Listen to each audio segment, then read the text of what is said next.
பசி என்னை படைத்தது, உணவு என்னை வளர்த்தது. பசி எடுத்ததா, மகிழ்ச்சியாக உணவு சாப்பிடுங்க. அப்பா அம்மா வீட்டிலே வச்சுன்னு பத்திரமாக பார்த்துக்கொள்ளுங்கள். ஆதி தாய் தந்தை இரவு பகல் துணையோடு பசி உணவு மகேந்திரன் நிகழ்ச்சியை துவங்குகின்றேன். படுக்கும் பொழுது மகிழ்ச்சியாக சிரித்து விட்டு படுங்கள். எழுந்ததும் மகிழ்ச்சியாக சிரித்துவிட்டு உங்களுடைய பயணத்தை தொடருங்கள். வாழ்க்கையே சிரிப்பாக்கி எடுத்தீர்கள். சரி, இப்போது பெரிய வீடியோ இது. இதில் என்னென்னா ஆழ்ந்த சிந்தனை. இதில் என்னென்னா பசித்தர் சித்தர். பசித்தர் என்பது பிரபஞ்சகம், சித்தர் என்பது பூமின்னு சொல்லியிருக்கேன். இதில் எனக்கு இந்த வானமும் பூமியும் என்ன உணர்த்தப்பட்டதோ அதை நான் உங்களுக்கு போதிக்கிறேன், அதை சொல்லி கொடுக்குறேன். அது விருப்பப்பட்டால் புரிந்தால் செய்யுங்க, புரியல அப்படின்னா எது புரியுதோ செய்யுங்க. சித்தர்து புரியுதுன்னா சித்தர்து செய்யுங்க, பசித்தற்பது புரியுது அப்படின்னா பசித்தர்து செய்யுங்க. ஆனால் என்னென்னா சித்தர்த்தில் என்னென்னா நிறைய குழப்பம் இருக்கும். ஏகப்பட்ட தவம் கற்று கொடுப்பாங்க. நானே ஒரு வீடியோ விட்டேன் இல்லை, 1000 குருநாதர் இருக்காங்க. ஒரு குருநாதரும் 5 தவம் வச்சுங்கிறாங்க. அப்போது 5000 தவம் இருக்குதா? 5000 தவம் ஞாபகம் வச்சுன்னு செய்ய முடியுமா? யாருன்னா கடைப்பிடிப்பாங்களா? உலகத்தில் எல்லோரும் ஏற்றுக்குவாங்களா? சிந்திக்கணும். எனக்கு அறிவு இருக்கிறதால நான் சிந்திக்கிறேன். எனக்குள்ளே நானே கேள்வி கேட்குறேன். பிரபஞ்சமும் என்னை கேட்க வைக்குது. எந்த தவம் தான் செய்வேன்? அப்போது தவம் என்பது சித்தர்கள் கண்டுபிடித்தது. அப்போ பசித்தர்கள் என்ன கண்டுபிடித்தாங்கன்னா, ஓய்வு எடுப்பதில் உண்மையை உணர்கிறேன். உண்மையை உணரலாம். அவங்களும் ஆராய்ச்சி செஞ்சவங்க தான். அதுக்காக அவங்கள ஆராய்ச்சி செய்யலைன்னு நம்ம சொல்ல முடியாது. அப்போ நீங்கள் வெறும் சித்தர்களை பற்றியே நீங்கள் வெறும் 10,000 வருஷம் புருக்கு மட்டுமே வச்சுன்னு பேசியிருந்தீங்கன்னா, 1,00,000 வருஷத்துக்கு முன்னாடி என்ன இருக்குன்னு கேட்டால் பதில் சொல்லணும் இல்லை? இப்போ நான் பதில் சொல்லுவேன். ஏன் அதுக்கு மெயின் யார் அப்படின்னா தமிழர் வேளாண்மை ஞானப்பிரகாச ஐயா. பசியும் உணவுமே ஆதி கடவுள், ஒரு உயிருக்கும் முதல் கடவுள்னு சொல்கிறேன். மொத்த பேரும் அமைதியாக தானே இருக்கிறீங்க. 800 கோடி பேரும்.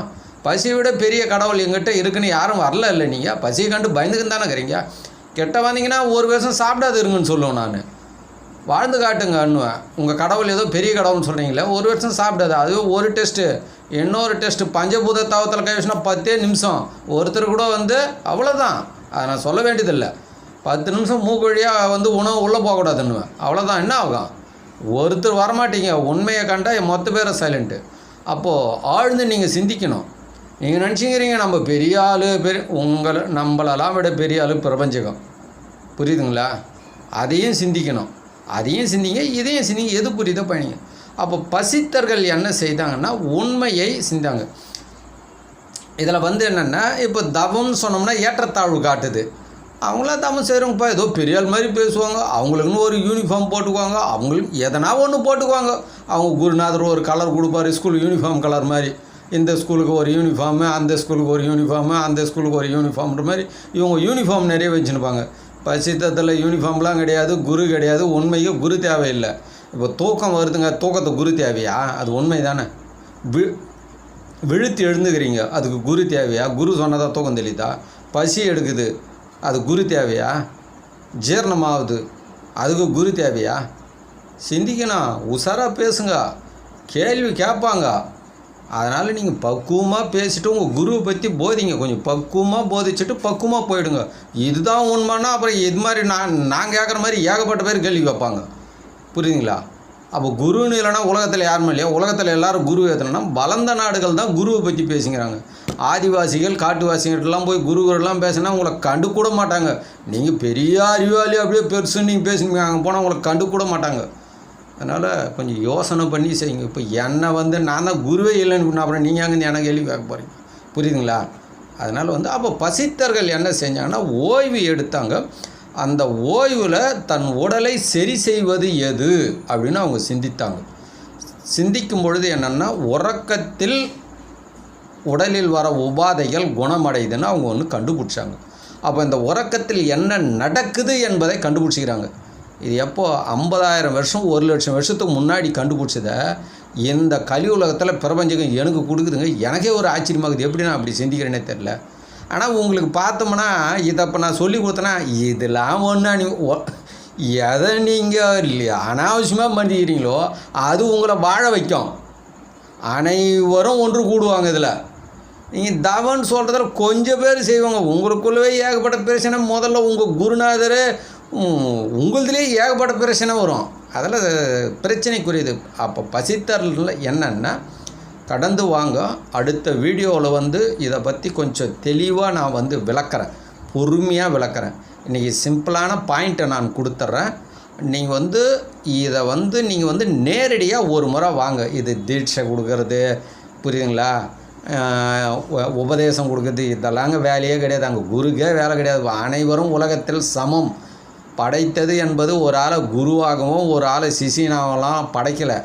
இவங்க உற்பத்தி பண்ணி வச்சுங்கிறாங்க, நான் குரு நீ சிஷியன் அப்படின்னு. அதனால தான் தெளிவாக சொல்கிறேன், என்னை யாரும் குருன்னெலாம் சொல்லாதீங்க, புரியுதுங்களா. குருன்னெலாம் சொல்லக்கூடாது. அனைவரும் சமம். ஜாதி மதம் கதம் இது அது எதுவுமே கிடையாது. பசி உணவு எந்த ஜாதி சொல்கிறது, எந்த மதம் சொல்கிறது, அதை என்னன்னு சொல்கிறது ஒன்றுமே சொல்ல முடியாது. அனைத்து உயிரினங்களுக்கும் பொதுவானது பசியும் உணவும். அப்போது இந்த தூக்கத்தில் ஒன்று நடக்கிறது. அதை இந்த வானமும் பூமியும் உணர்த்திக்கிறது எனக்கு. அதை நான் சொல்லி கொடுக்குறேன். அது நீங்கள் செஞ்சு பாருங்கள். அதுக்காக எம்பினாடி வந்துடாதீங்க மொத்த பேரும், புரியுதுங்களா. இதை சொல்லி கொடுப்பேன். முடிந்தால் ஒன்றே நேரடியாக வாங்க. இது தீட்சை, இதுக்கு ரூபா கட்டணும், இதுக்கு 500 கட்டணும், இதுக்கு 300 கட்டணும், இதுக்கு 1000 கட்டணும், இதுக்கு 5000 கட்டணும், இதுக்கு 50000 கட்டணும், 50000 கட்டினா தான் தீட்சை கொடுப்பேன். பேச்சுக்கே இடம் கிடையாது உண்மை கிட்ட, புரியுதுங்களா. இதுக்கு எந்த வாய்ப்பும் கிடையாது. ஒன்றே ஒன்று, அந்த எனக்கு இந்த பிரபஞ்சகம் உணர்த்தியதை நான் உங்களுக்கு சொல்லி கொடுக்குறேன். இது நீங்கள் பார்த்தா ரொம்ப சிம்பிளாக இருக்கும். இதெல்லாம் ஒன்றா நீங்கள் அதுதான் உங்களை வாழ வைக்குது. எது நீங்கள் சீப்பாக நினைக்கிறீங்களோ அது உங்களை வாழ வைக்கும்.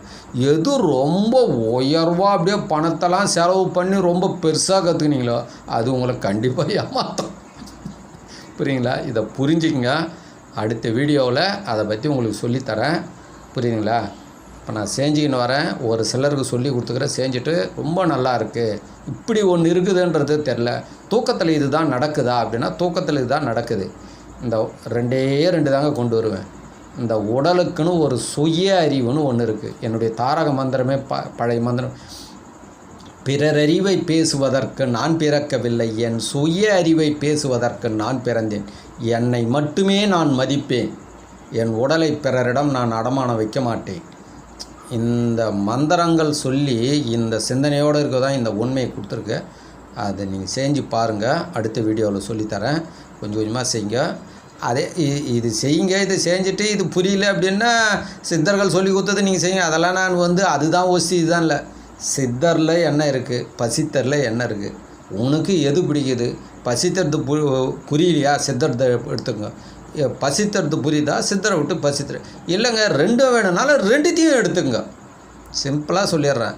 பசித்தர் என்பது அப்பா, சித்தர் என்பது அம்மா. 2 பேரும் தேவை. எனக்கும் 2 பேரும் தேவை தான். எனக்கு எது தேவை, எந்த நேரத்தில் எது தேவையோ அதை எடுத்துக்கோ. நான் நீங்களும் அது மாதிரி பயணிங்க. நல்லாயிருக்கும். அடுத்த வீடியோவில் அது பொறுமையாக சொல்லித்தரேன். சிம்பிளாக தான் சொல்லித்தருவேன். நேரில் வரும்போது ஒரு ப்ரோக்ராம் பண்ணுவேன். அது நேரில் தான் ப்ரோக்ராம். ஆனால் அது காசுக்கு சிலாம் கேட்பேன். இலவசம். இந்த பிரபஞ்சம் எனக்கு இலவசமாக கொடுத்தது வானமும் பூமி. உங்களுக்கு இலவசமாக கொடுத்துருவோம். நீங்களும் இலவசமாக கொடுங்க. தயவுசெய்து சொல்கிறது, காசுக்கு விற்றுறாதீங்க. காசுக்கு விற்றீங்கன்னா நீங்கள் மாட்டிங்க பிரபஞ்சத்துக்கிட்ட வம்பில். எனக்கு ஒன்றும் பிரச்சனை கிடையாது, புரியுதுங்களா. நன்றி, மகிழ்ச்சி. அனைவருக்கும் பசி வணக்கம்.